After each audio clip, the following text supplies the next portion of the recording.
The forest breathes with secrets tonight, ancient and alive in ways that daylight never reveals. Thornwood stretches endlessly in every direction, a cathedral of towering pines and twisted oaks, whose branches weave shadows so thick they swallow starlight whole. The air tastes of moss and earth and something wilder, something that makes smart travelers clutch their silver talismans and quicken their pace toward civilization's edge. But Alara has never been smart in the ways others measure intelligence. She has never learned the art of fear when perhaps she should have. The moon hangs fat and luminous above the canopy, painting everything in shades of pearl and pewter, and she moves through the undergrowth with practiced silence, a woven basket heavy with fresh meat slung over one shoulder. Her boots make no sound on the carpet of pine needles. Her breath mists in the October cold, but she doesn't shiver. This is her sanctuary, her kingdom of shadows and howls, and she walks through it like a queen through her throne room, unafraid and utterly alone except for the eyes that watch from the darkness with feral intelligence. She reaches the clearing she has claimed as her own over 3 years of nightly pilgrimages, a circular space where moonlight pools like liquid silver, and the trees form a perfect ring as though planted by deliberate hands centuries ago. The grass here grows softer than elsewhere, thick and emerald even this late in autumn. Ancient stones protrude from the earth in patterns that suggest purpose, remnants of something older than memory. Alara sets her basket down and kneels, her dark hair falling forward over her shoulders in waves that catch the light. She wears simple clothing, practical things meant for survival rather than beauty. But there is something ethereal about her nonetheless. Her skin seems to glow faintly in the darkness, and her eyes, those strange eyes that got her labeled cursed and driven from her village before she turned 15, reflect the moonlight with an almost metallic sheen. Silver eyes in a human face. Wrong, they called them. Witchcraft, they whispered. But the wolves have never cared about human superstitions. She begins to sing, a melody without words that rises from somewhere deep in her chest, vibrating through the clearing like a summoning. It is not a song any human could teach because no human knows it. The tune came to her in dreams, the same prophetic nightmares that have haunted her since childhood, visions of running through forests with 4 legs instead of 2, of tasting blood and moonlight, of belonging to something vast and incomprehensible.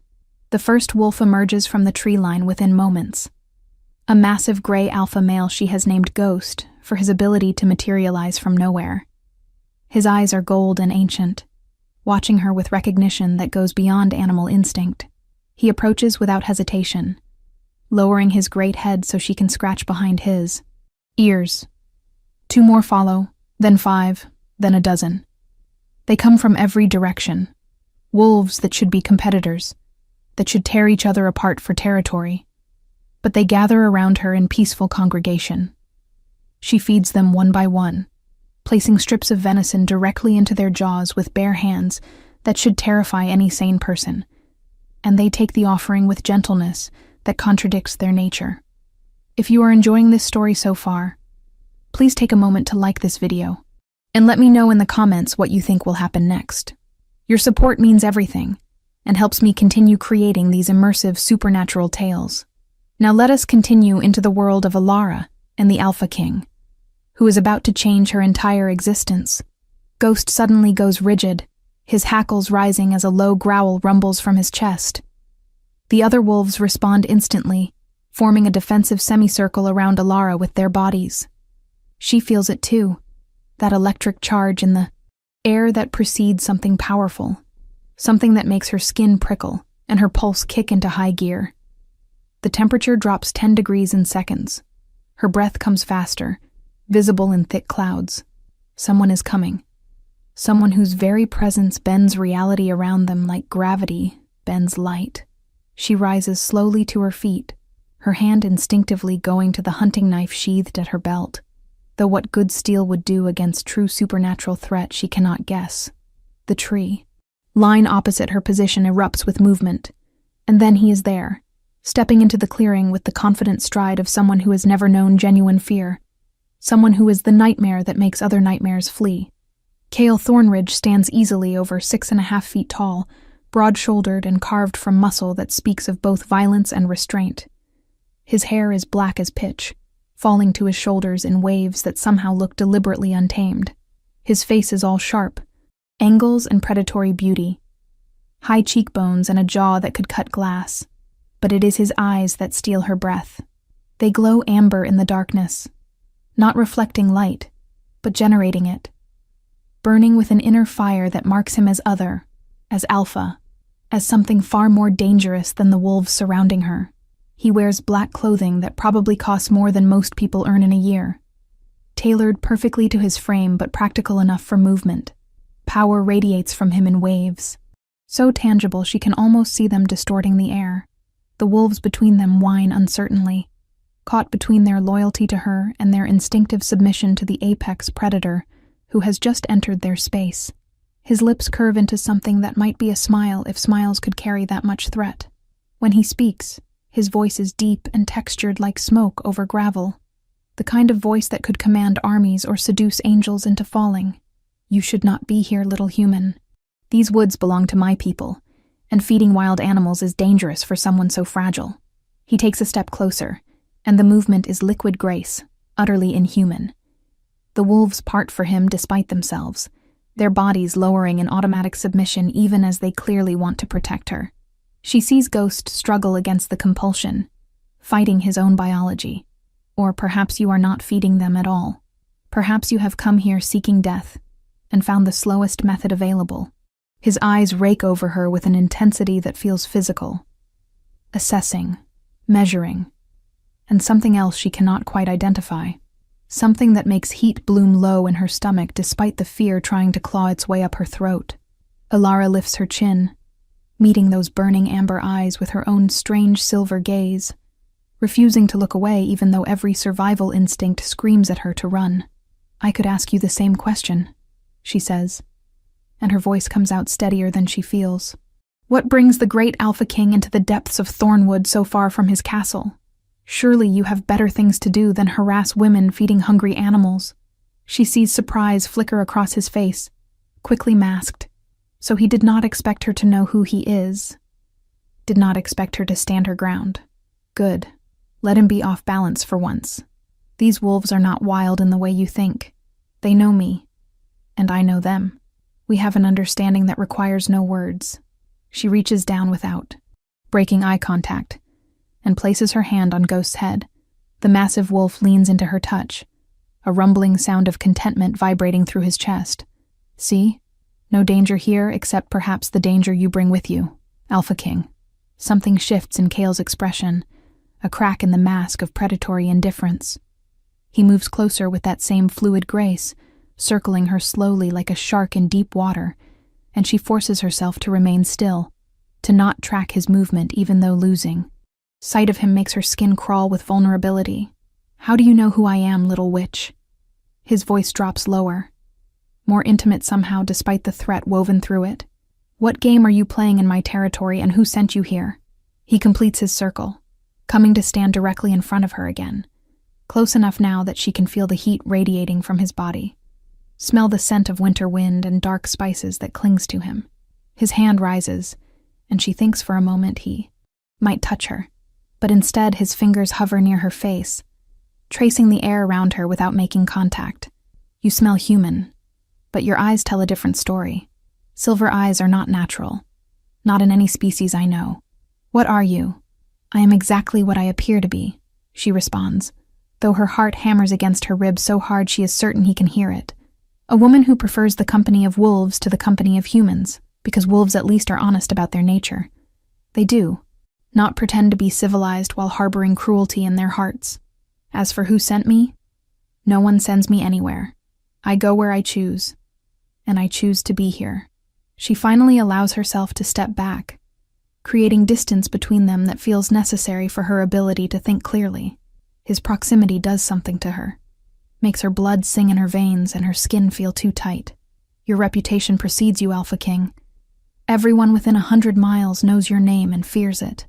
But I have learned that fear is only useful when it keeps you alive, and I have been coming here for 3 years without incident until tonight.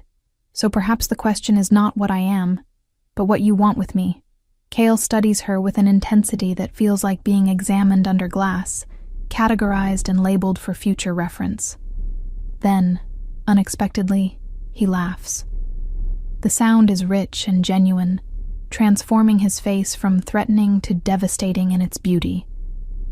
Bold words from someone who stands, unarmed before a predator who could tear her throat out before she finished screaming. I like that. Stupidity often masquerades as bravery, but there is a difference in the quality of recklessness. You have intelligence behind those strange eyes, which makes your presence here even more curious. He crosses his arms over his broad chest, head tilting slightly. There have been reports, you see. Hunters returning from Thornwood with tales of a witch who commands wolves, who sings to the moon and makes wild beasts kneel. Some say you are a demon. Others claim you are a spirit of the forest given flesh. My counsel demanded I investigate before panic spreads further. So here I am, expecting to find charlatanry or dark magic. And instead I find a woman with silver eyes feeding venison to my wolves like they are pets. They are not your wolves. Ilara shoots back before she can stop herself. They belong to no one but themselves. I merely offer friendship, and they choose whether to accept it. There is no magic involved, no demon blood or forest spirits, just understanding and respect. Things perhaps your kind have forgotten in favor of domination and control. She knows she is pushing, knows that provoking an alpha werewolf is monumentally stupid. But something about him makes her reckless. Maybe it is the way he looks at her, like she is a puzzle he wants to solve.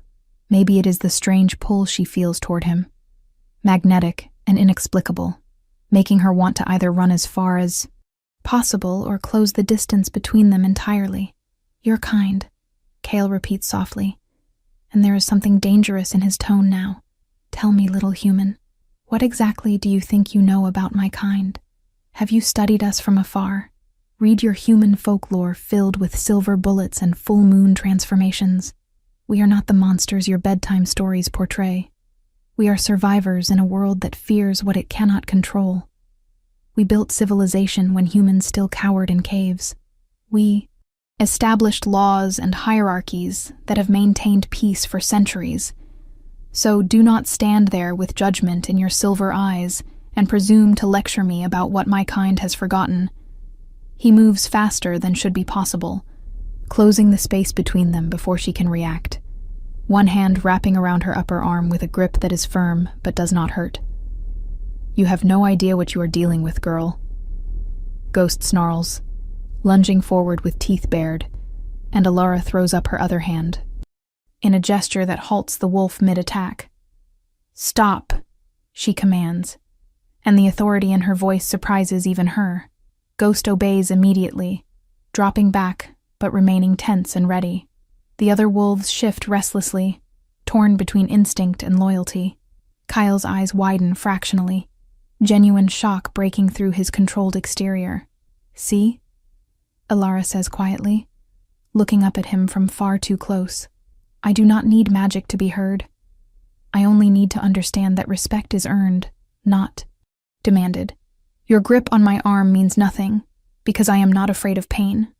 I have survived worse than you could imagine. But if you want answers about who and what I am, perhaps you should try asking instead of threatening. We might find that conversation more productive than this dance of dominance you are attempting. For a long moment, Kale simply stares at her, those amber eyes searching her face for something she cannot name. Then, slowly, deliberately, he releases her arm and steps back. His expression shifts into something almost like respect. You are either the bravest human I have ever encountered, or the most foolish, and I cannot yet determine which. Very well, strange woman with silver eyes who commands wolves without magic. I will ask, what is your name? And why do you hide in these woods instead of living among your own people? What drives you to seek companionship with creatures that should terrify you? And most importantly, his voice drops to barely above a whisper. Why? Does your scent make my wolf howl with recognition when I have never seen you before in my life? That last question sends a shiver down her spine that has nothing to do with cold. She wraps her arms around herself, suddenly feeling exposed in ways that have nothing to do with physical vulnerability. My name is Ilara, she begins, and the rest comes tumbling out before she can stop it. Before she can remember that trusting anyone, especially supernatural kings with eyes like molten gold, is a mistake she cannot afford. I hide here because I have nowhere else to go. My village cast me out when I turned 15 because of my eyes, because I saw things in dreams that later came true, because I was different in ways they could not explain or accept. They called me cursed, said I would bring misfortune to anyone who showed me kindness.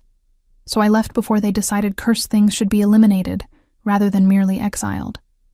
I have been alone ever since. And the wolves, she gestures to, the animals surrounding them. They were the first creatures in years who looked at me without fear or hatred. They accepted me as I am.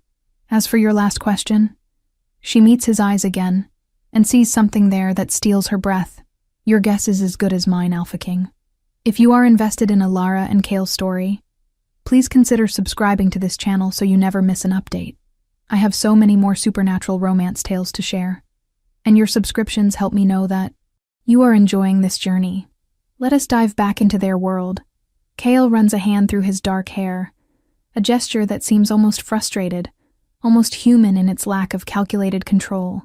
This is impossible, he mutters, more to himself than to her. Absolutely impossible. But the bond does not lie. It never lies. He looks at her again, and this time there is something raw in his expression, vulnerable in a way that makes him seem less like an untouchable king and more like a man confronting something he never expected. Alara. He says her name like he is testing how it feels in his mouth. Do you know what the mate bond is? In my world, in the supernatural hierarchy that governs my people, every wolf has a destined mate. A partner chosen not by logic or convenience, but by fate itself, by magic older than recorded history. When you meet that person, the bond manifests immediately. You can feel them like they are part of your own soul. Their emotions become yours. Their pain is your pain. Their joy is your joy. It is the most sacred connection in our culture, and it cannot be denied or broken once it forms. She shakes her head slowly, dread pooling in her stomach because she already knows where this is going, can feel it in the way her heart synchronizes with his when she pays attention, the way her skin tingles with awareness of exactly where he stands even when she closes her eyes. That is just a myth, right? A romantic story you tell yourselves to explain attraction. It cannot be real because that would mean... She stops, unable to finish the thought. That would mean you are mine. Kel finishes for her, and his voice carries weight of absolute certainty. And I am yours. The mate bond has awakened between us, Alara. As impossible as that should be, you are human. The bond does not form across species. It has never happened in documented history. Humans are not compatible with our magic in that way, and yet I can feel you like I feel my own heartbeat. I know you are terrified right now beneath your brave exterior. I know your pulse is racing and your hands are shaking even though you hide them behind your back. I know that some part of you feels this too, this inexplicable pull that makes no sense but feels more real than anything else in your life. He takes a step toward her, then seems to think better of it and stops. I came here tonight expecting to find a problem to eliminate. Instead, I found you. And now everything I thought I understood about my world has been turned upside down.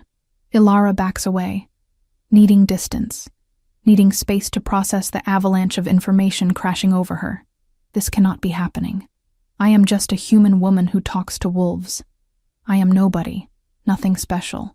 You are a king, a legend, someone who commands respect and fear across entire continents. There is no universe where we make sense together, bonded or not. And even if this bond you speak of is real, that does not mean we have to accept it. We are not slaves to fate or magic. We have choices. She is babbling now, words spilling out in a desperate attempt to rebuild the walls she feels crumbling inside her. I do not want this. I do not want to be tied to anyone, especially not someone who could destroy me with a thought. I have worked too hard to build a life where I answer to no one, where I am safe in my solitude. You need to leave. Go back to your castle and your people and forget you ever saw me here. Kale's expression hardens. The vulnerability vanishing behind the mask of the Alpha King once more. You think I want this any more than you do? You think I have been searching for my mate all these years, only to discover she is a fragile human who will die in what amounts to a blink of my lifetime. I am cursed, Alara. Truly cursed. Not metaphorically like your village accused you of being. A witch powerful enough to challenge my authority placed a curse on me 17 years ago, before I killed her for treason. Every full moon, I lose myself completely. The wolf takes over entirely, and I become a mindless beast driven only by hunger and violence. My people have to lock me in silver chains in the deepest dungeon of my castle to prevent me from slaughtering everyone I care about. I have lived with this for nearly 2 decades, searching for a way to break the curse, consulting every magical expert on the continent, and finding nothing. Do you understand what it means that the mate bond has awakened despite that, curse? It means you are not just my destined partner. You are somehow key to my salvation, or my complete destruction, and I do not yet know which. The raw honesty in his words stops her retreat. She sees past the terrifying alpha exterior to the man beneath, the one who has shouldered impossible burdens for years without breaking. What do you mean I am the key? I have no magic except these cursed eyes and dreams I cannot control. How could I possibly help you? I do not know yet, Kale admits. And the confession seems to cost him. But I intend to find out. There are ancient texts in my library, knowledge preserved from times when the world was wilder and magic flowed more freely. If a human can bond with a werewolf alpha, then perhaps the old stories are not as fictional as we believed. Perhaps you are something more than human, or perhaps humans are more than we have given them credit for. Either way, he fixes her with a stare that pins her in place more effectively than physical. Restraints, you are coming with me. I will not force you, will not throw you over my shoulder like a barbarian, but understand that your safety is now my primary concern whether you want it to be or not. Word of a witch in Thornwood has spread. Hunters will come, rogues who do not answer to my authority, humans with silver weapons and hatred in their hearts. Staying here alone is suicide. I have survived 3 years alone, Alara protests, but her voice lacks conviction. She knows he is right. She has heard the increased activity in the forest over recent weeks, the distant sounds of men with dogs and weapons, the occasional glimpse of campfires through the trees where none should exist. The wolves have been more agitated, more protective.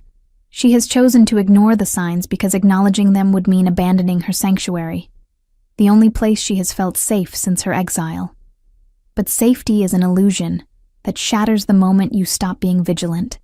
3 years, Kale. Repeats. 3 years of borrowed time that just ran out.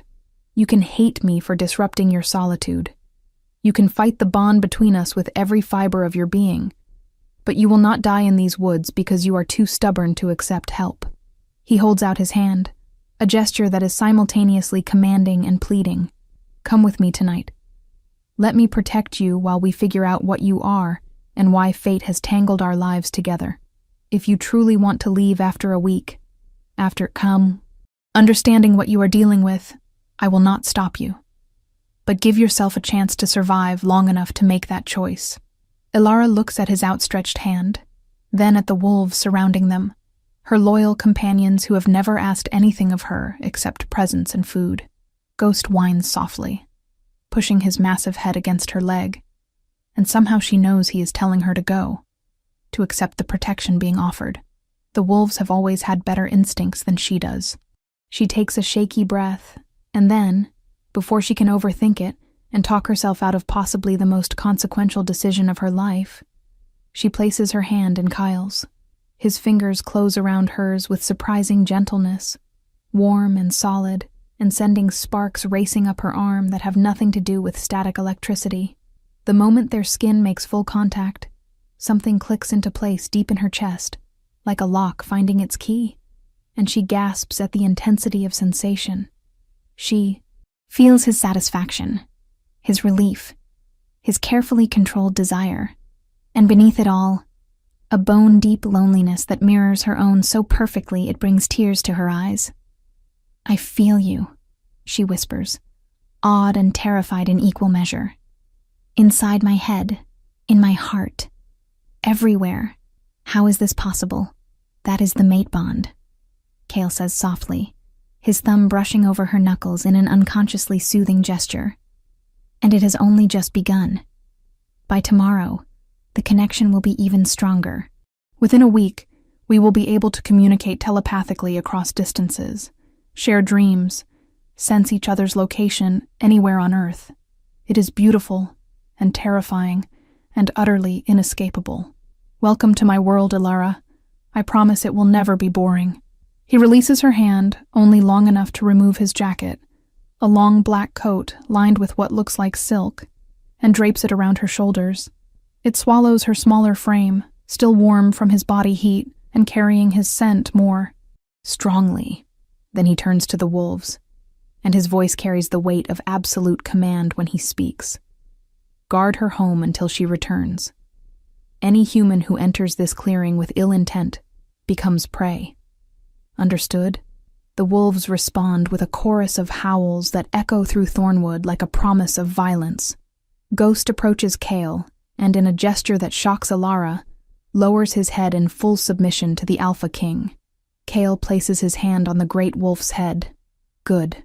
You have protected her well. Continue to do so.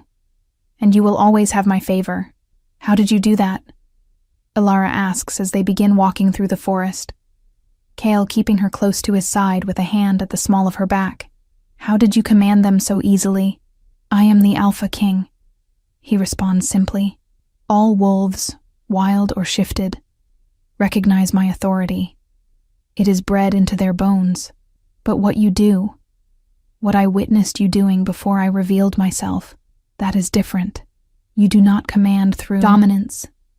You communicate as an equal. That should not be possible for a human. Which brings us back to the question of what you truly are. He guides her around a fallen log with easy familiarity, clearly able to see perfectly in darkness that leaves her half blind. We will find answers, Ilara. I have resources, knowledge, contacts across the supernatural world. Whatever secret your bloodline carries, we will uncover it. They walk in silence for a while, the forest gradually thinning as they approach what she assumes is the boundary of Thornwood. Ilara's mind races with everything that has happened in the span of less than an hour. Her entire life has been redirected onto a path she never imagined, tied to a man, a king, an alpha who should be impossible, and yet feels more right than anything in her chaotic existence. She glances at him from the corner of her eye, studying his profile in the moonlight. He is beautiful in the way dangerous things are beautiful, sharp and alluring and promising both pleasure and pain in equal measure. What happens when we reach your castle? She finally asks. What will your people think of you bringing a human into your home, into your life? Kale's jaw tightens. They will think what I tell them to think. I rule with authority that has been earned through strength and wisdom. Some will question. Some will object. A few will potentially rebel. But the mate bond is sacred in our culture, more sacred than prejudice or tradition. Once I announce, you as my mate, you will be afforded protection and status that no one can challenge without challenging me directly. He looks down at her, amber eyes glowing softly. That said, it will not be easy. You will face suspicion, hostility, possibly even attempts on your life from those who see a human queen as an abomination. Court politics are vicious, even in the best circumstances. But you survived exile, and 3 years alone in Thornwood. Something tells me you are stronger than you appear. Before she can respond, they break through the tree line into a massive clearing where a vehicle waits. A sleek black SUV that looks wildly out of place against the primitive backdrop of the forest. A man leans against it, tall and broad with copper-red hair and eyes that flash gold in the darkness. When he sees them approach, his eyebrows shoot up toward his hairline. Well, he drawls, straightening. This is unexpected. You went hunting for a witch and came back with a girl who... He sniffs the air. Smells entirely human. Care to explain, Kale? This is Ilara, Kale says shortly. My mate. The words drop like bombs in the quiet night. We are returning to the castle immediately. Send word ahead that I want the North Tower prepared for a guest of highest importance. Also summon Marcus, Thea, and Elder Sienna to my study within the hour. We have much to discuss." The red-headed man's eyes go comically wide. "Your mate? Your destined mate? But she is human, Kale. That is impossible. The bond does not cross-species barriers. You must be mistaken, perhaps confusing intense attraction for the actual mate bond. It has happened before when alphas go too long without finding their true match. They latch onto someone who seems compatible and convince themselves." Kyle growls, a sound so deep and threatening that Alara feels it vibrate through her bones. "Do not presume to tell me what I feel, Dimitri. The bond is real and undeniable. Question me again on this, and you will remember very quickly why I hold the title of Alpha King. Now open the door and keep your opinions to yourself, unless you want to spend the next month guarding the western border with the rogues." Dimitri immediately dips his head in submission, though his eyes remain skeptical when they land on Alara. "As you command, my king." He opens the rear door of the SUV with exaggerated courtesy. "Welcome, my lady. I apologize for my shock. It is not every day one witnesses history being made. Please, make yourself comfortable." Alara hesitates at the open door, suddenly overwhelmed by how fast everything is moving. An hour ago, she was feeding wolves in peaceful solitude. Now she is about to enter a world she knows nothing about, tied to a man through magic she does not understand, facing dangers she cannot predict. Kale seems to sense her panic, because his hand finds hers again, squeezing gently. "You can still say no," he murmurs for her ears alone. "I meant what I said about not forcing you. If you truly want to go back, I will take you back, though I will assign guards to watch over you from a distance. But I hope you will trust me enough to take this leap. I swear on my honor as Alpha that no harm will come to you under my protection." She looks into his eyes and sees truth there, sees the man beneath the monster reputation, and makes her choice. She climbs into the vehicle, and Kyle follows, settling beside her in the leather seats. Dimitri closes the door and moves to the driver's position. As the engine purrs to life, and they begin driving through the night toward a castle she has only heard about in whispered stories, Alara realizes she has just crossed a threshold from which there is no return. Her old life, lonely and safe, is over. Whatever comes next, whether salvation or destruction, she will face it tied to the Alpha King whose amber eyes promise both danger and protection in equal measure, whose touch makes her skin sing and her heart believe in impossible things like fate and destined love. Thank you so much for staying with this story. If you are enjoying the supernatural world of Alara and Kale, please leave a comment below telling me your thoughts. Do you think Alara made the right choice? What do you predict will happen when she reaches the castle? Your engagement helps more than you know. The castle emerges from the darkness, like something from a Gothic fairy tale, all towering spires and ancient stone walls that have weathered centuries of wars and winters. It sprawls across the summit of a mountain, commanding views of the valleys below, where lights from towns twinkle like fallen stars. Alara presses her face to the window, awed despite herself by the sheer magnitude of the structure. This is not just a home, it is a fortress, a statement of power that cannot be challenged. Defensive walls 30 feet high surround the main complex, topped with guards she can see patrolling even at this late hour. They pass through massive iron gates that open at Dimitri's approach, driving up a winding road lined with ancient trees whose branches form a canopy overhead. Everything about this place screams permanence, legacy, the weight of history pressing down on the present. "This is your home?" she asks quietly, and her voice sounds small, even to her own ears. "For the last 70 years. Yes," Kale confirms. "Before that, it belonged to the previous Alpha King, my father, and before him his mother, stretching back 15 generations.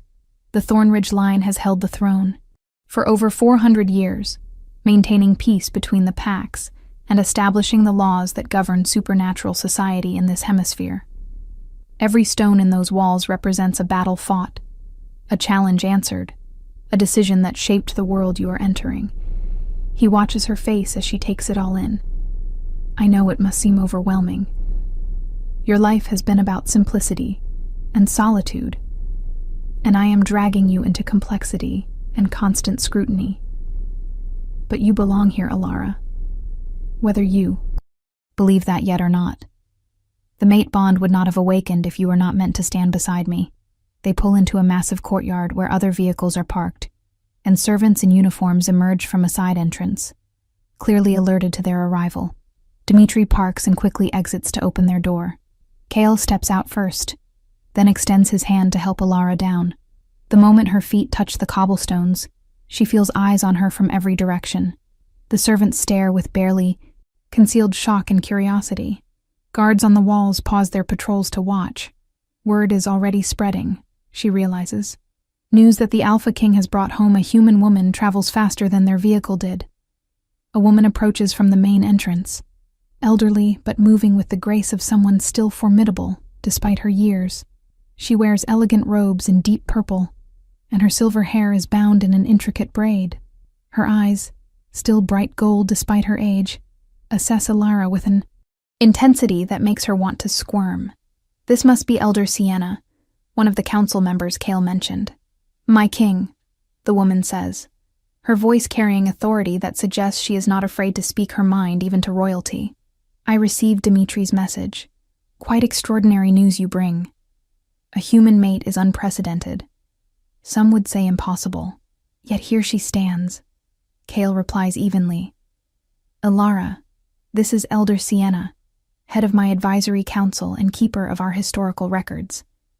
If anyone has knowledge that will help us understand your origins, it is her.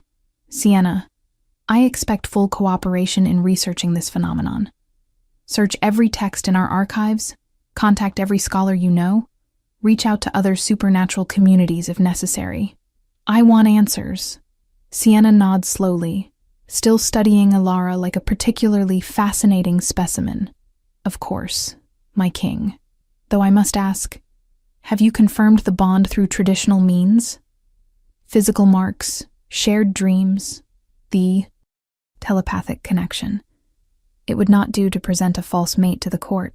Kale's eyes flashed dangerously. Are you questioning my judgment, Elder? I am ensuring you have not been deceived. Sienna corrects gently. There are those with magic strong enough to mimic a mate bond. Rare, but not impossible. If this girl is truly your destined partner, she will bear the mark within 3 days, a symbol that appears on both mates in the same location. Until then, forgive me for maintaining healthy skepticism. Fair enough, Kale concedes, his posture relaxing slightly. Trust but verify has always been sound policy. He turns to Alara. She is right. Within 3 days of the bond awakening, mates develop identical marks on their skin, usually over the heart or on the inner wrist. It is visual proof that cannot be faked. If you are truly mine, the mark will appear. Until then, some will doubt. Alara wraps her arms around herself, suddenly feeling very much like an imposter despite the warmth. Spreading through her chest that she knows belongs to Kale, bleeding through their connection. And what happens if the mark does not appear? What if this is all a mistake? Some fluke of circumstance that mimics your mate bond, but is not actually real? Then you will have spent 3 days in the safest location on the continent before returning to your life. Kale says simply. But the mark will appear, Alara. I know it with the same certainty I know my own name. Now come. You must be exhausted, and we have much to discuss tomorrow. He guides her through the main entrance into a great hall that takes her breath away. The ceiling soars 40 feet overhead, supported by columns carved with intricate wolf imagery. Tapestries depicting battles and ceremonies hang between windows of stained glass. A massive fireplace dominates one wall, large enough to roast an entire ox. Everything speaks of wealth and power accumulated over generations. Servants bow as they pass, their eyes following Alara, with mixtures of curiosity and concern. She feels utterly out of place in her simple clothing and worn boots, a forest hermit dropped into the center of civilization. They climb a spiraling staircase that seems to go on forever, finally emerging into a corridor lined with portraits of stern-faced individuals who all share Kale's distinctive features. "Your ancestors?" she asks.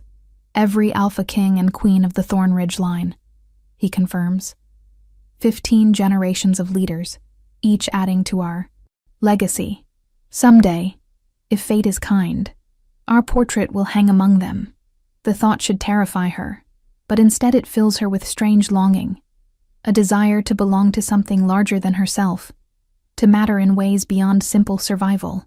He stops at an ornate door near the end of the corridor and pushes it open, revealing a suite that is larger than any space she has ever called her own. A massive 4-poster bed dominates the room, draped in silk and velvet. Plush furniture is arranged, before another fireplace, already burning with welcoming warmth. Windows look out over the mountains, and a door on one side presumably leads to a bathroom. "This is the North Tower suite," Kale explains. "Reserved for the most honored guests. You will be comfortable here, safe and afforded privacy when you need it. My chambers are directly below yours," he adds with a slight smile. "Close enough to respond if you need anything, but far enough to give you space to adjust." "It is beautiful," Ilara whispers, moving into the room and running her fingers over the soft fabric of a chair. "Too beautiful for someone like me. I do not belong in a place like this, surrounded by luxury I have never known." Kyle follows her inside, closing the door to give them privacy. "You belong wherever I say you belong, and I say you belong here, beside me, in my life." He crosses to her, tilting her chin up so she has to meet his eyes. "I know this is overwhelming. I know you are afraid, though you hide it well, but you are stronger than you realize." Ilara, with the silver eyes who commands wolves and faces down Alpha Kings without flinching. "You have survived alone against odds that would have broken most people. Adjusting to court life will be challenging, but you are equal to it. And you will not be alone. I will be with you every step of the way." "Why?" She asks the question that has been burning in her mind since the clearing. "Why do you care so much? The mate bond might be real, but you barely know. Me, for all you know, I could be a terrible person, cruel or selfish or weak when it matters. Yet you speak as though my success here is vital to you personally, beyond just politics or appearances." Kyle hesitates, and vulnerability flashes across his face again before he carefully controls it. "Because I have been alone for a very long time," he finally admits. "Oh, I am surrounded by people constantly. Advisors, guards, petitioners, pack members who need decisions or guidance or justice. But truly, alone where it matters. In here." He touches his chest over his heart. "I have ruled for 70 years, carried the weight of every decision, every life lost under my watch, every compromise I had to make for the greater good. And through it all, there has been no one who understood, no one I could be vulnerable with, no one who saw beyond the Alpha King to the man underneath. The curse has only made it worse, turning me into a monster one night every month, forcing me to lock myself away like a rabid animal. I have watched my people look at me with fear mixed with their respect, knowing they wonder if someday I will lose control permanently. Then you appeared in that clearing, fearless and beautiful, and utterly unconcerned with my power or reputation, treating me like I was just a man who needed to be put in his place. And when our hands touched, when the bond awakened, I felt something I had forgotten was possible: hope. So yes, I care deeply about your success here, about you finding a place beside me, because for the first time in decades I am not facing eternity alone. Selfish perhaps, but honest." His words hit her like physical blows, each one resonating with her own experience of isolation, of being alone even in crowds, of building walls to protect herself from more rejection, only to find herself trapped behind them. "I understand," she says quietly. "More than you might expect. I have spent years convincing myself I did not need anyone, that solitude was freedom rather than imprisonment. But some nights the loneliness was so crushing I could barely breathe. The wolves helped, gave me purpose and companionship, but they cannot fill the part of me that aches for human connection, for someone to see me and know me and choose to stay anyway. So I understand the hope, Kyle. I feel it too. and it terrifies me because hope is fragile, and I do not know if I can survive having it shattered again. Then we will protect it together," Kyle murmurs, and before she can overthink it, he leans down and presses his lips to her forehead in a gesture that is tender rather than passionate. His mouth is warm against her skin, and she feels the kiss all the way to her toes. "Sleep, Alara. Tomorrow brings new challenges. But tonight you are safe, you are home, and you are not alone. I will be right downstairs if you need anything. Just call my name and I will hear you through the bond." He pulls back reluctantly, and she immediately misses his warmth. "Wait," she says as he turns toward the door. "How will I know if you are telling the truth about all this? How do I know the bond is not just making me feel things that are not real, manufacturing connection where none would naturally exist? How do I trust what I am feeling?" Kale pauses, looking back at her over his shoulder. "You do not have to trust it yet. Trust is earned over time through actions rather than words or magical connections. But I promise you this, with or without the mate bond, I would still find you fascinating, still want to know everything about you, still feel compelled to protect you. The bond amplifies what is already there, reveals compatibility that might take months to discover organically, but the foundation has to be real, or the bond would never awaken in the first place. So take your time. Get to know me. Let me prove through my actions that what you feel is worth trusting. And if you ultimately decide this life is not for you, I will honor that choice even if it destroys me. To do so, he opens the door. "Good night, Alara. May your dreams be peaceful." Then he is gone, the door closing softly behind him, leaving her alone in the luxurious suite that is meant to be temporary, but feels dangerously like it could become home. She moves to the window and looks out over the castle grounds bathed in moonlight.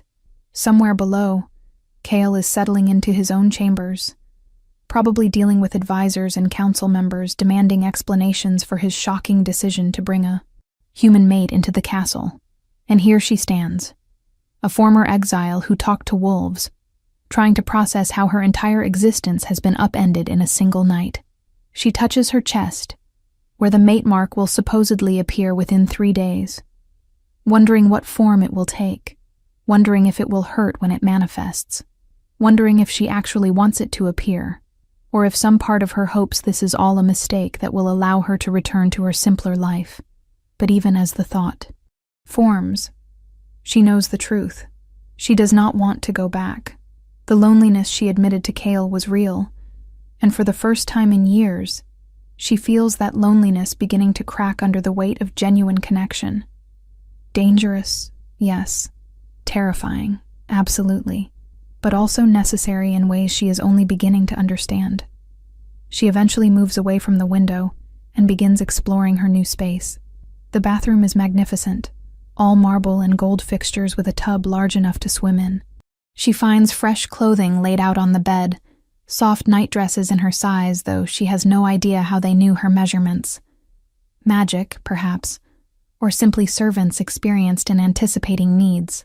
She strips out of her forest clothing, relishing the feeling of being clean after a hot shower that washes away days of accumulated grime. The nightdress is silk against her skin, luxurious and foreign, and making her feel like someone pretending to be royalty, rather than someone who belongs here. When she finally climbs into the massive bed, sinking into pillows and blankets softer than clouds, exhaustion hits her all at once. The adrenaline that has been sustaining her drains away, leaving her boneless and heavy. She closes her eyes, expecting to lie awake for hours processing everything, but sleep claims her almost immediately. And when she dreams of running through forests on 4 legs with silver eyes that see in darkness, of amber eyes watching her with heat and promise, of a mark appearing over her heart that glows like moonlight and binds her to forever. The dreams feel prophetic in the way her childhood visions always did, less imagination and more glimpses of inevitable future. She does not fight them. Instead, she surrenders to the visions and lets fate carry her toward whatever destiny awaits in the arms of the Alpha King, who found her feeding wolves instead of running from them, who looked at her strangeness and saw not a curse, but a queen. I hope you are enjoying this supernatural romance so far. We are only getting started with Alara and Kale's story, and so much more is coming. Please like this video and subscribe so you do not miss the next chapter. Now, let us continue. Morning arrives with sunlight streaming through the windows, warming her face and pulling her from dreams that felt more real than memory.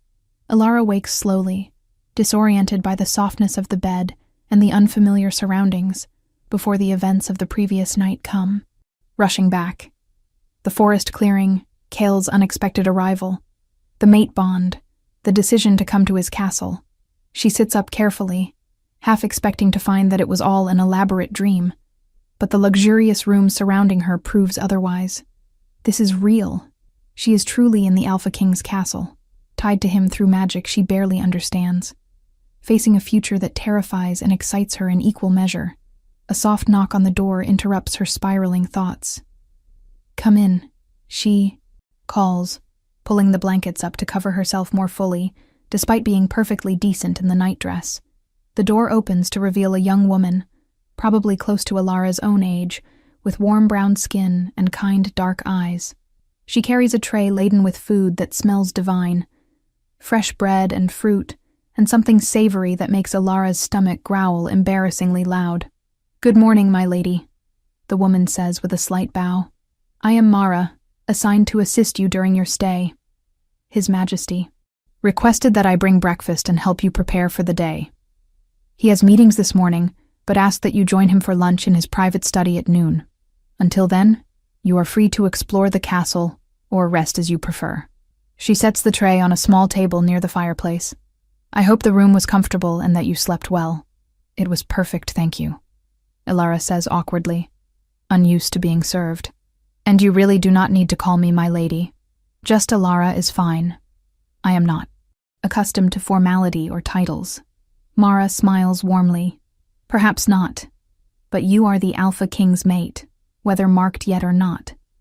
That makes you royalty, and the staff will treat you accordingly.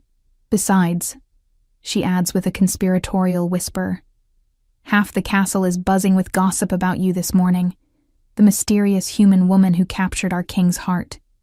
You are already a legend, Alara, so you might as well get comfortable with the attention." Alara groans, dropping her face into her hands. "That is exactly what I was afraid of. I do not want attention or gossip.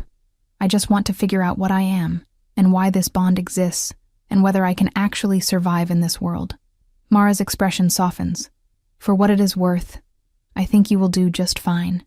His Majesty does not make decisions lightly, especially regarding his personal life. If he brought you here, if he claims you as his mate, it is because he sees something remarkable in you. Trust that, even when everything else feels uncertain. She moves to a wardrobe and opens it, revealing an array of clothing that definitely was not there last night. The king had these brought up early this morning, all in your size.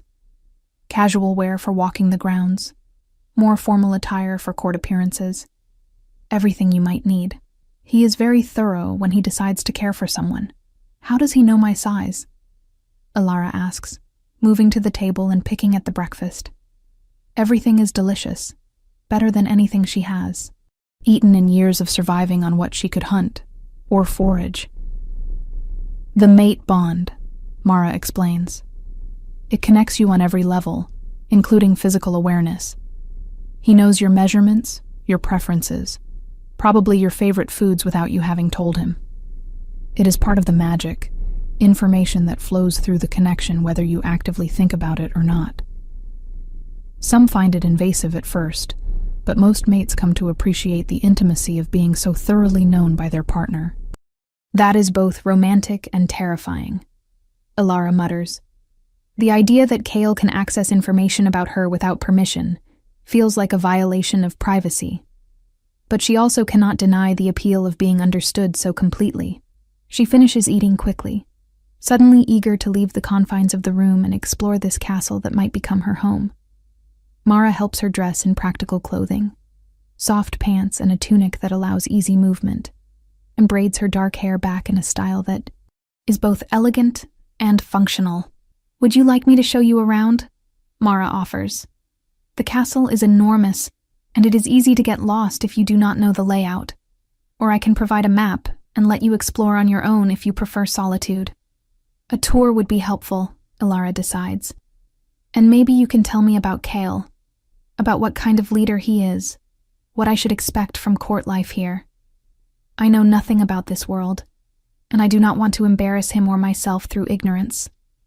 Mara beams. Of course. Let me tell you about the Alpha King, who is far more than the fearsome reputation suggests. They spend the morning wandering through corridors and chambers, each more impressive than the last. Mara points out the great hall where formal court is held, the training grounds where warriors practice, the extensive library that houses thousands of texts on supernatural history and magic, the kitchens where staff prepare meals for hundreds, the gardens that bloom even in late autumn, through some kind of magical cultivation. She introduces Ilara to various staff members, all of whom react with shocked politeness to meeting the king's human mate. Some are welcoming, others openly skeptical, but all are respectful in Mara's presence. As they walk, Mara shares stories about Kale, how he took the throne at a young age when his father was killed in a challenge from a rival Alpha, how he has ruled for 7 decades with wisdom that belies the fact that werewolves his age are usually still considered young, how he personally trains every warrior in his guard to ensure they can protect the people, how he has established laws that protect not just werewolves, but all supernatural creatures under his domain. She speaks of his curse with sadness, explaining how the entire castle knows to prepare for his monthly imprisonment, how heartbreaking it is to hear him scream and rage against the silver chains that bind him. He has searched for a cure for 17 years, Mara says quietly as they stand in the library surrounded by ancient texts.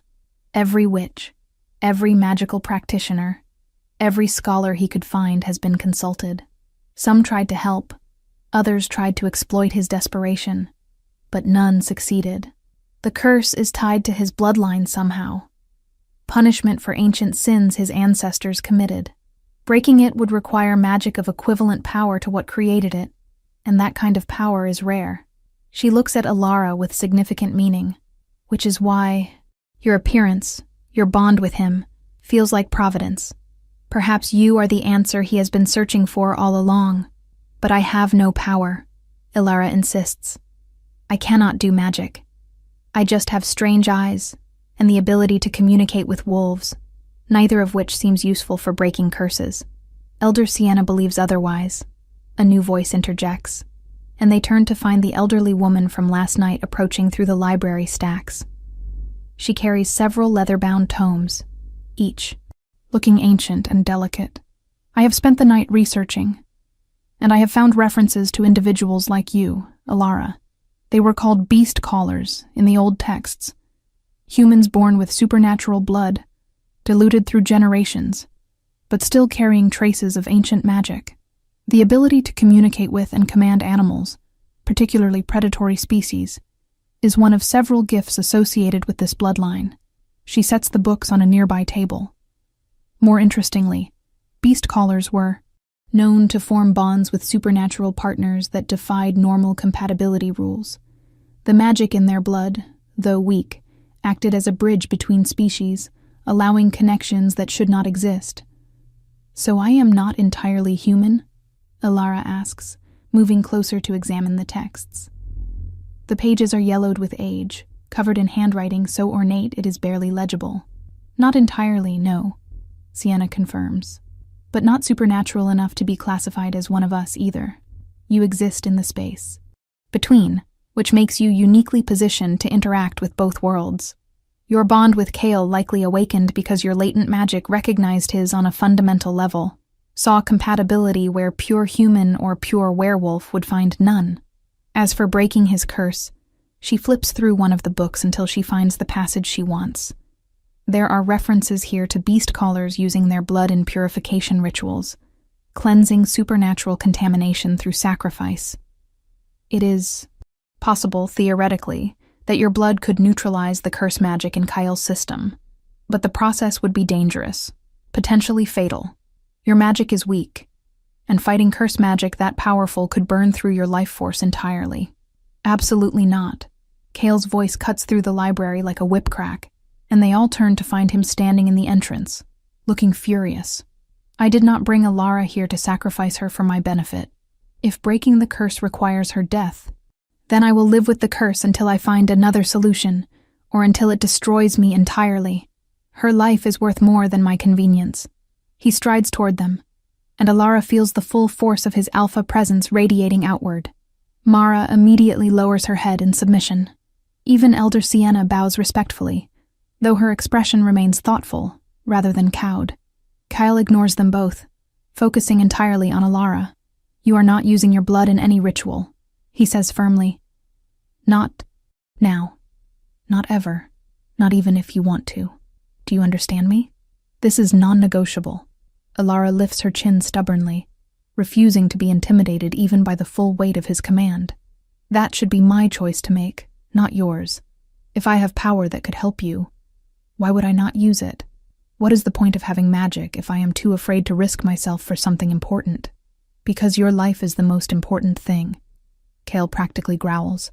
"To me, to this castle, to the future we could build together. I have lived with this curse for 17 years.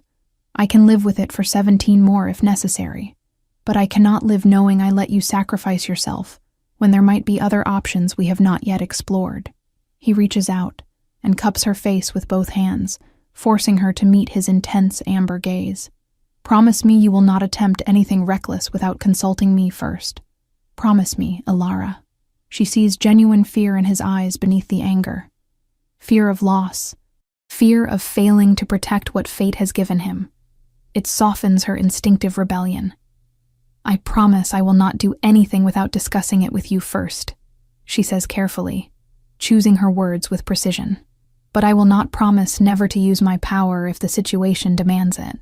I spent too many years being powerless, being at the mercy of others' decisions about my life. I will not surrender that autonomy now, not even to you." Kale holds her gaze for a long moment, and she feels the battle raging inside him through their bond, the desire to command her obedience warring with respect for her independence.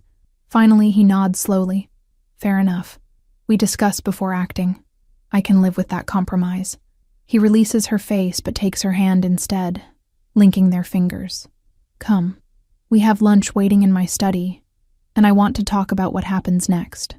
How we introduce you to the court. What preparations we need to make before the full moon in 2 weeks. 2 weeks until..." The curse activates again, until she will see firsthand what he becomes when control slips away. The thought sends ice through her veins. But she squeezes his hand and follows him out of the library.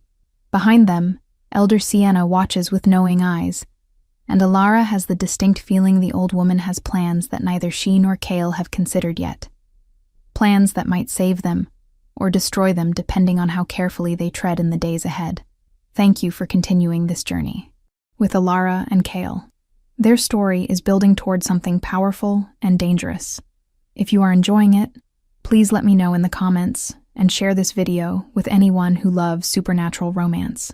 Let us continue to see where fate takes our reluctant lovers. The weeks that follow establish a rhythm that feels both natural and surreal. Alara divides her time between learning court etiquette with Mara's patient guidance, exploring the vast castle grounds, and spending increasingly more time with Kale himself. He proves to be an attentive guide into his world, introducing her to pack members who react with varying degrees of acceptance, teaching her about werewolf politics, and the delicate balance he maintains between multiple factions, sharing meals where they talk for hours about everything from philosophy to favorite childhood memories. She learns that beneath the fearsome Alpha King exterior exists a man with dry wit, fierce loyalty, surprising gentleness, and burdens. He carries so his people do not have to. The mate mark appears on the 3rd day exactly as predicted, manifesting overnight as a silver wolf print directly over Alara's heart, glowing faintly in darkness. When she examines herself in the mirror that morning, she finds Kale standing behind her, having materialized in her room through the bond connection growing stronger daily. He pulls aside his shirt to reveal an identical mark in the same location, confirmation that cannot be disputed.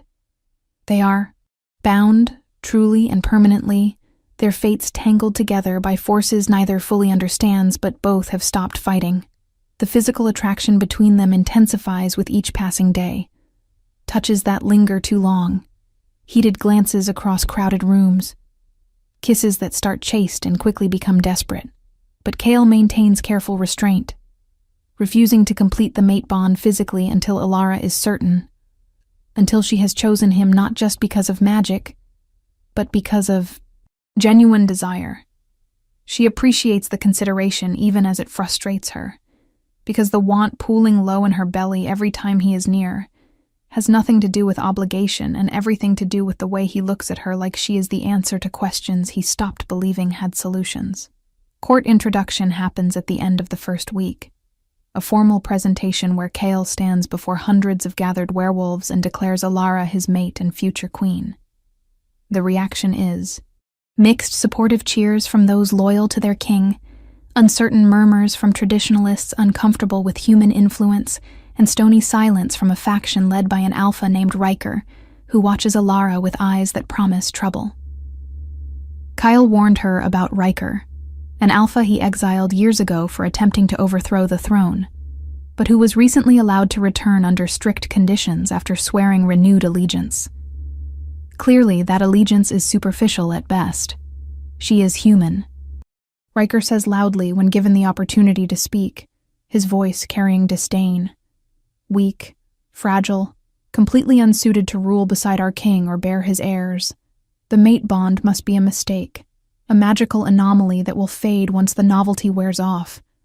We should not be forced to accept this mockery of our sacred traditions simply because our king is lonely and desperate for companionship. The room goes deathly silent. Kale moves with speed that makes Alara gasp, crossing the space between them and lifting Riker off the ground by his throat in one smooth motion. His eyes blaze with alpha fury, and his voice drops to a lethal purr. You will respect your queen, Riker, or I will remind you personally why I hold this throne, and you kneel at my feet.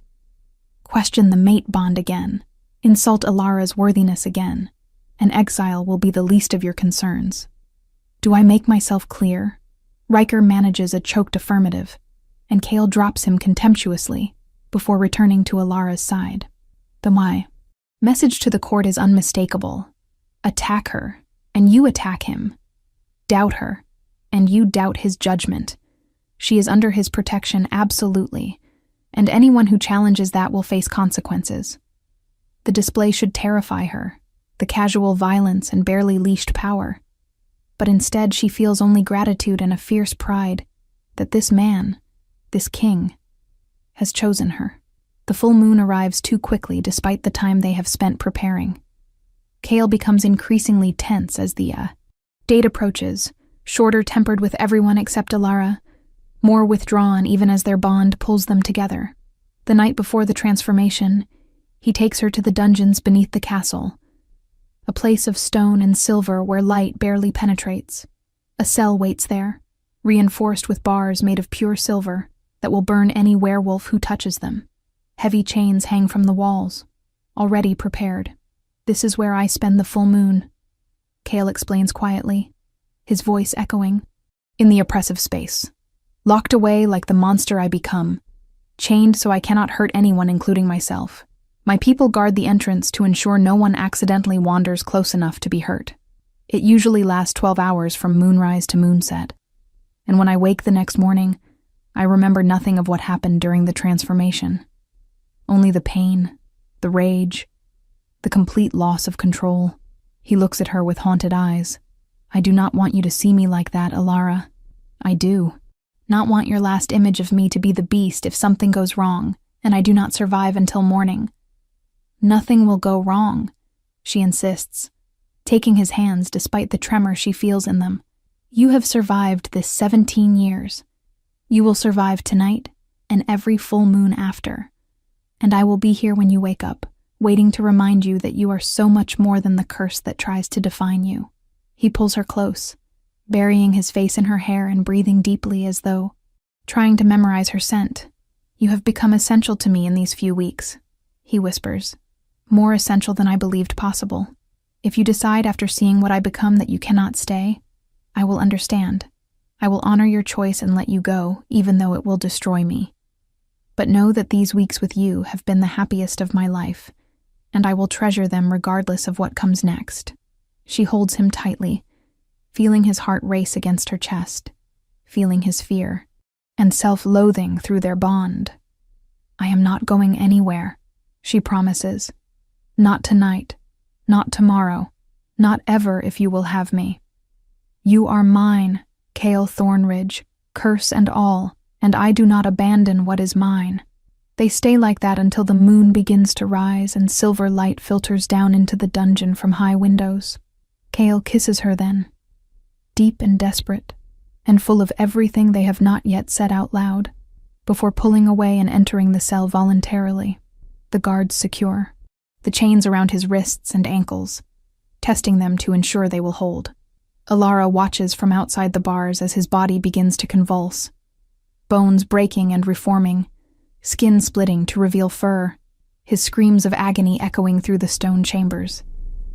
She forces herself not to look away, to witness what he endures monthly, to understand the full scope of his suffering.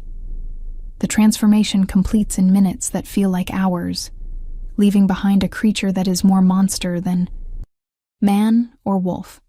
Massive, easily 9 feet tall, with fur black as midnight and eyes that glow red with madness. It throws itself against the chains with strength that makes the walls shake, howling with rage and pain that has no end. Alara sinks to the floor outside the cell, close enough to touch the bars, though the guards try to pull her back. She begins to sing, the same wordless melody she used in the forest clearing, pouring comfort and calm through the mate bond even though she does not know if he can feel it in this state. Hours pass. The beast rages, destroying itself against the chains, blood staining silver as it burns and cuts and holds firm. But gradually, so gradually she almost misses it, the violence lessens. The howls become whimpers. The creature's red eyes begin to flicker between madness and awareness. It turns its massive head toward her, toward the singing, and goes unnaturally still. For just a moment she sees Kyle looking out at her from behind the beast's eyes. Recognition and gratitude and love so profound, it brings tears streaming down her face. Then the madness claims him again. But the moment was real, a breakthrough that should not be possible. When dawn finally breaks and the curse releases its hold, Cale transforms back to human form, collapsing unconscious in the chains. The guards rush in to release him, carrying his battered body upstairs to his chambers where healers wait. Alara follows, refusing to leave his side as they work to treat the wounds he inflicted on himself. She sits vigil beside his bed, holding his hand and waiting for him to wake, using the bond to pour strength into him, the way he has poured protection into her since the night they met. He wakes near sunset, eyes fluttering open to find her there. "You stayed," he rasps, his voice raw from screaming. "I told you I would," she replies simply. "And Cale, something happened last night. For just a moment, you were aware. You looked at me and you knew me even in beast form. That has never happened before, has it?" He shakes his head slowly, wonder dawning in his expression. "Never. I remember nothing of full moons, just waking up exhausted and wounded. But I remember seeing you last night, hearing your song, feeling you through the bond like an anchor in the chaos. How is that possible? Maybe the mate bond is stronger than the curse," Alara suggests. "Maybe my presence gives you something to hold on to, a connection to humanity that the curse cannot completely sever. We should test it next month, see if the effect repeats, or if it was a fluke." They spend the following weeks researching and preparing, working with Elder Sienna to understand what happened and how to strengthen the effect. The old woman confirms that mate bonds have been known to counteract curses in rare cases, the power of the connection overriding other magic. If Alara can maintain the link strongly enough, if she can pour enough of herself through the bond during the transformation, it is theoretically possible that Cale could maintain partial awareness, maybe even partial control. But there are risks, Sienna warns. Connecting so deeply to someone in that state could pull Alara into the madness with him, could damage her mind, or break her sanity. The curse is vicious and hungry. It will try to consume anything it can reach, including her through the mate bond.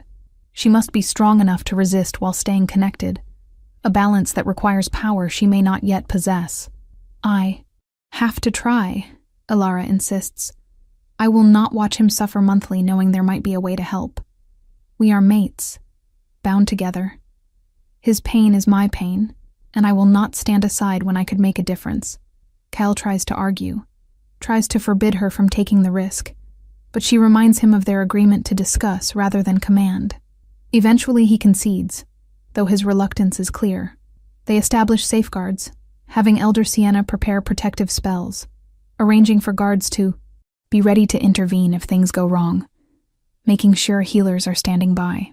When the next full moon arrives, Alara enters the dungeon cell with Kale despite everyone's objections, choosing to be chained beside him rather than watching from outside the bars. This is insanity, Kale tells her even as the guards secure her chains, careful to use regular iron rather than silver that would hurt her human skin. If I hurt you while transformed, I will never forgive myself. Please, Alara. It is not too late to change your mind and wait outside where it is safe. Safe is relative, she replies, reaching over to link her fingers with his despite the chains. And I would rather be beside you in danger than safe and apart. We are doing this together, Kale. No more facing your curse alone. That is what mates do, right? Face impossible things side by side, because separately they would break, but together they are strong enough to endure anything. He looks at her with such profound emotion that words feel inadequate. I love you, he says simply. I know we have not said it, have been afraid to acknowledge the depth of what we feel, but I need you to know before the transformation takes me. I love you, Alara, with everything I am. You have become the center of my world. The reason I believe tomorrow might be better than today. The hope I had stopped believing I deserved. I love you too, she whispers back, tears streaming down her face because this dangerous, powerful, wonderful man has given her everything she never knew she needed. Now let us break this curse together and build the future we deserve. The moon rises. The transformation begins. But this time, Alara does not sing from outside. She sings with her hand pressed to Kale's chest, their mate marks glowing silver through clothing, the bond between them burning brighter than the moon overhead.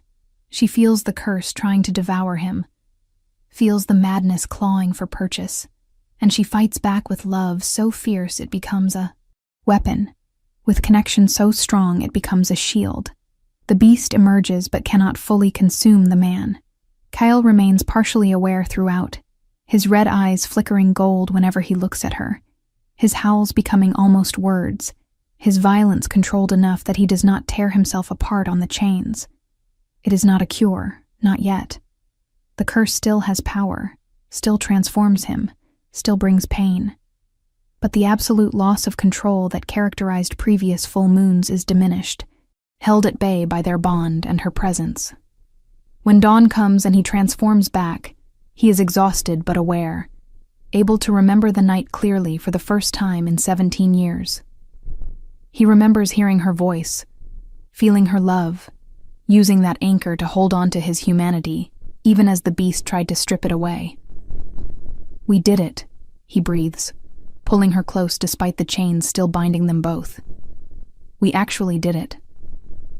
The curse is still there, but you gave me back myself during the full moon. Do you understand what that means? For 17 years I have been lost one night every month, gone so completely that I might as well be dead. But last night I was here, aware, fighting alongside you instead of drowning alone. You gave me that gift, Alara.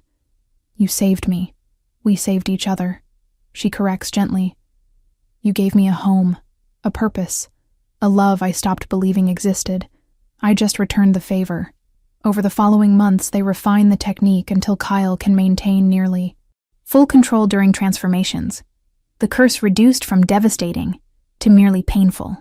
The success does not go unnoticed. Word spreads through the supernatural community of the Alpha King, whose human mate somehow counteracts his curse. Some celebrate it as a miracle, proof that the old prejudices about humans and supernatural creatures need to be reconsidered. Others, particularly those loyal to Riker, see it as further evidence that Alara is dangerous, that her influence over their king makes her a threat that must be eliminated.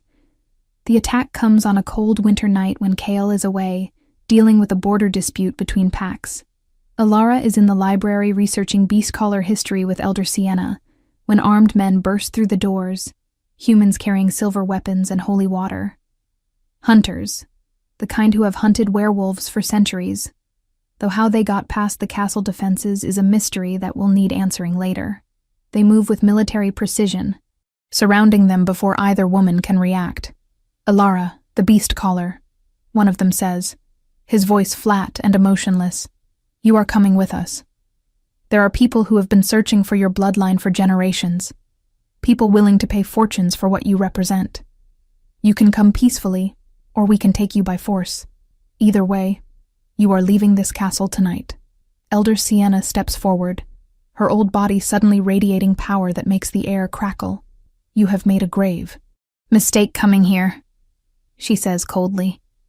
"This woman is under the protection of the Alpha King himself. Harm her, and you sign your own death warrants. Leave now, and you might survive to see morning." The hunters laugh. "Your king is miles away, too far to help. And we were promised that if we succeeded in taking her, certain allies within your own ranks would ensure we could leave unmolested.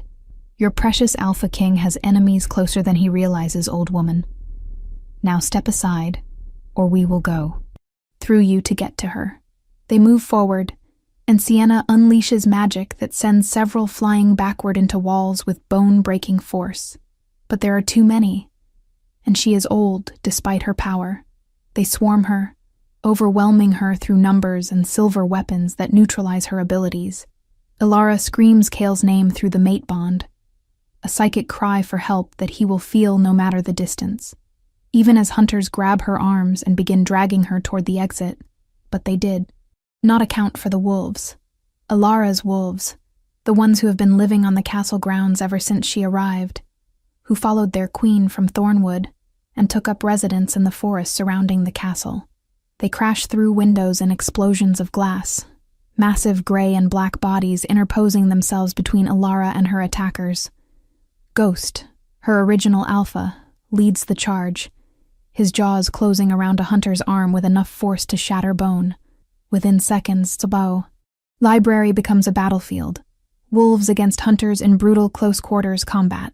Alara breaks free in the chaos, running to Elder Sienna's side and helping the older woman to her feet. "We need to get reinforcements," she gasps. But the entrance is blocked by more hunters pouring in. Too many, far too many for a simple kidnapping attempt. This is a coordinated assault, possibly the beginning of a larger coup. Then Kyle is there, materializing in the doorway with eyes blazing alpha fury and power rolling off him in visible waves. He has shifted mid-run, his hybrid form standing 8 feet tall, all muscle and fangs and controlled violence. The temperature in the room drops as his presence fills it, and the hunters freeze in primal fear because they suddenly realize they have made a fatal error.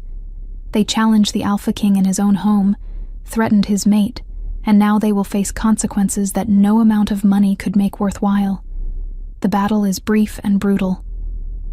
Kyle moves through the hunters like a force of nature, ripping weapons from hands and throats from bodies with terrifying efficiency. He is not the mindless beast of curse knights. He is a warrior king defending what is his, controlled but utterly merciless.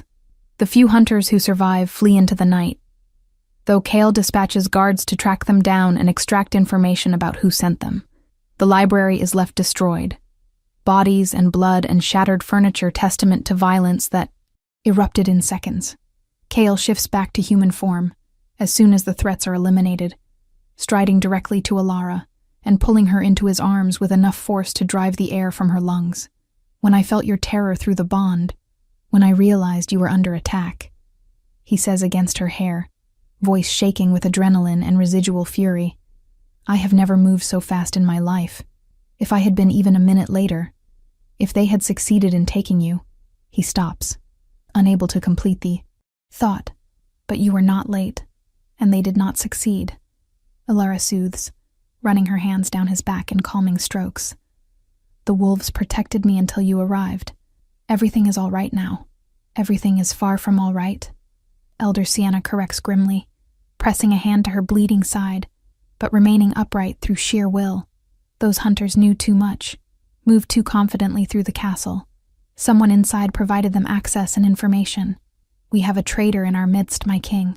Someone who wants Alara gone badly enough to hire human hunters and risk exposing our world to wider attention.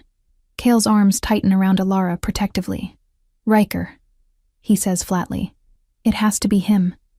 He has never accepted Alara's presence, and he has resources and contacts among human hunters from his exile years. This was his opening move, testing our defenses and trying to eliminate the mate bond by eliminating Alara herself. He looks down at her, and she sees raw fear beneath his anger. I almost lost you tonight. That cannot happen again. From now on, you do not go anywhere without guards. The wolves can stay close as well since they clearly have loyalty to you, and I will deal with Riker personally, tonight, before he can organize another attempt. Wait, Alara says, a realization crystallizing in her mind. If Riker is behind this, confronting him directly will start a civil war among your people. Some will side with you automatically, but others who already doubt me will see his actions as justified, as protecting werewolf purity or tradition or whatever excuse they give for bigotry. We need proof, solid evidence that connects him to the attack, before you can move against him without fracturing your kingdom. She is right, Sienna confirms. Act on suspicion alone, and you risk validating his claims that Alara has made you weak, that you prioritize your human mate over your people's well-being. We need to be smart about this. Use his own tactics against him. Let him think. His plan partially succeeded, that we are frightened and on defense. Meanwhile, we investigate quietly, gather evidence, and spring the trap when we have undeniable proof of his treason. Kale clearly hates the idea of waiting, of allowing a threat to remain active when every instinct screams at him to eliminate it immediately. But he nods reluctantly. Fine. We play it carefully. But understand that if he makes another move against Alara, if he so much as looks at her wrong, I will end him, regardless of political consequences. Some things are worth more than a stable kingdom, and she is one of them. The investigation that follows is tense and exhausting, conducted in shadows and whispers while court life continues outwardly normal. They discover that Riker has been building a faction of discontents for months. Werewolves who resent human influence, who believe their king has grown soft, who want to return to more isolationist times when their kind answered to no one. The hunter. Attack was just the opening salvo in a campaign to either eliminate Alara or force Kale to choose between his mate and his throne, betting that either outcome would weaken him enough for Riker to challenge successfully. But Riker underestimated two critical factors. First, Kale's love for Alara is not weakness, but strength, giving him reason to fight harder and more strategically than ever before. Second, Alara herself is not the helpless human they all assumed. Her beast caller abilities grow, stronger daily, her connection with the wolves now extending to other predators in the region, giving her access to information networks Riker never anticipated. She learns of meetings held in secret, of weapons caches hidden outside the castle, of plans to strike during the next full moon when they assume Kale will be weakened by transformation. Armed with this knowledge, Kale springs his trap beautifully. He calls a full court assembly ostensibly to announce new trade agreements with some neighboring territories, packing the Great Hall with hundreds of witnesses. Then, with Alara standing beside him, radiating calm authority, he presents evidence of Riker's treason so comprehensive and undeniable that even the traitor's closest allies cannot refute it. Documents bearing his seal, testimony from hunters captured during the library attack, recordings of conversations where he explicitly plots to kill the king's mate and seize the throne. Riker attempts to fight, tries to rally his faction into open rebellion, but he loses support as the evidence mounts. When Kale finally offers formal challenge, The right of any alpha to combat claims to leadership. Riker has no choice but to accept or be branded coward, in addition to traitor. The fight is held in the courtyard under moonlight, two alphas in hybrid form battling for supremacy, while the entire court watches. Alara forces herself to watch despite every instinct to look away. This is the reality of the world she has chosen, a world where might establishes right, where conflicts are resolved through blood and dominance. She feels every blow Kale takes through their bond, shares his pain and his determination, but she also pours strength into him through that same connection, a constant stream of support and love that shores up his endurance. The battle is fierce and close, both warriors evenly matched in many ways, but Kyle has something Riker lacks. He fights not just for power or pride, but for love, for the future.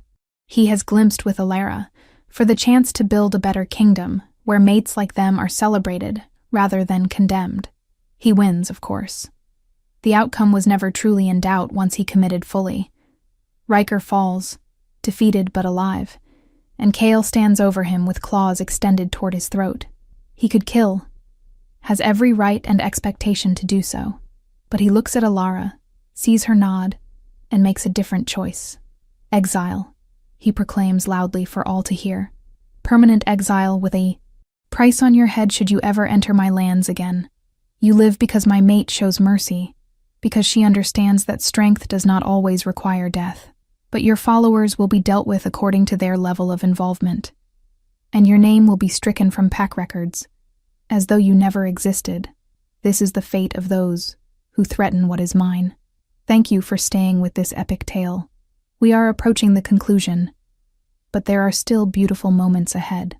Please like and subscribe if you want to see how Alara and Kale's story ends. Let us finish their journey together. In the aftermath of Riker's exile, the castle settles into a new normal. Those who supported the traitor either accept the new order or leave quietly, unwilling to face consequences for their poor judgment. The remaining court members, seeing the strength of the mate bond and how Alara's presence has actually made their king more effective rather than less, begin to warm to her. Genuinely, she will never be fully werewolf, will always be other to some degree, but she has proven herself through trials by fire, and their respect is hard-won but real. Alara's abilities continue to evolve in fascinating ways. She discovers she can communicate not just with wolves, but with most predatory species, building networks of animal scouts that provide intelligence and security more effectively than human or werewolf patrols alone. She establishes sanctuaries for creatures that have been hunted or displaced, creating safe zones that actually strengthen the kingdom's borders. Her leadership style, based on cooperation rather than domination, proves popular with younger pack members who see in her a vision of what their world could become if old prejudices are shed. The curse continues to diminish as the mate bond strengthens. By their first anniversary, Kyle can maintain nearly full human consciousness during full moons, transforming but retaining his mind and control. It is not a perfect cure. He still experiences pain, still looks monstrous in those hours. But he is himself throughout, able to communicate with Alara, able to function rather than merely survive.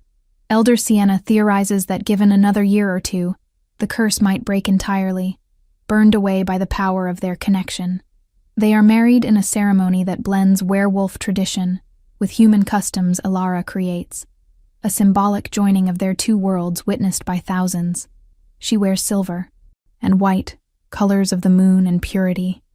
And when Kale places the mating bite on her neck during the ritual, marking her as his permanently, she gives him one in return, a human bite that will scar beautifully and mark him as hers.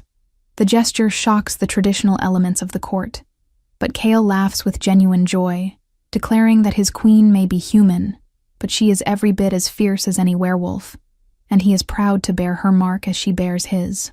Their first child, a daughter, is born, 2 years into their marriage. She is a miracle, a hybrid that should not exist according to every biological law, but love has a way of rewriting rules that seem absolute. The baby has Alara's silver eyes and Kale's dark hair, and when she cries, wolves throughout the territory howl in greeting to their new princess. She represents possibility, proof that the future need not look like the past, that change and growth are not threats, but opportunities. On a cool autumn evening, Alara stands on the balcony of their shared chambers, looking out over the forest that has become her home in ways Thornwood never truly was. Kyle wraps his arms around her from behind, pulling her against his chest and resting his chin on her shoulder. Their daughter sleeps peacefully in her cradle nearby, guarded by Ghost, who has become her devoted protector. "Do you ever regret it?" Kyle asks quietly. "Coming with me that night in the clearing? Leaving your solitary life for all this chaos and complexity?" Alara considers the question seriously, looking back at the woman she was before the night the Alpha King found her feeding wolves instead of running from them. That woman was surviving, but not truly living. Isolated by choice, but aching with loneliness she refused to acknowledge. "Never," she finally says. "Not for a single moment. You gave me a home, Kyle. Not just this castle, but here." She presses his hand to her heart. "You saw me when I had convinced myself I was invisible. You fought for me when I had forgotten how to fight for myself. You loved me when I believed I was unlovable. How could I regret finding everything I never knew I needed?" He turns her in his arms, amber eyes glowing softly in the dimming light. "I am the one who should be grateful," he says. "You broke my curse, saved my kingdom, gave me a daughter I never dared hope for. But more than that, you gave me yourself, every beautiful and fierce and stubborn part of you. You challenged me to be better, to lead with wisdom instead of just strength, to build bridges instead of walls. Everything I am now, everything we have built together, exists because you were brave enough to trust me with your heart, despite every reason not to. We saved each other," Alara says, echoing words from years ago that remain true. "Neither of us was whole before, but together we are everything we need to be."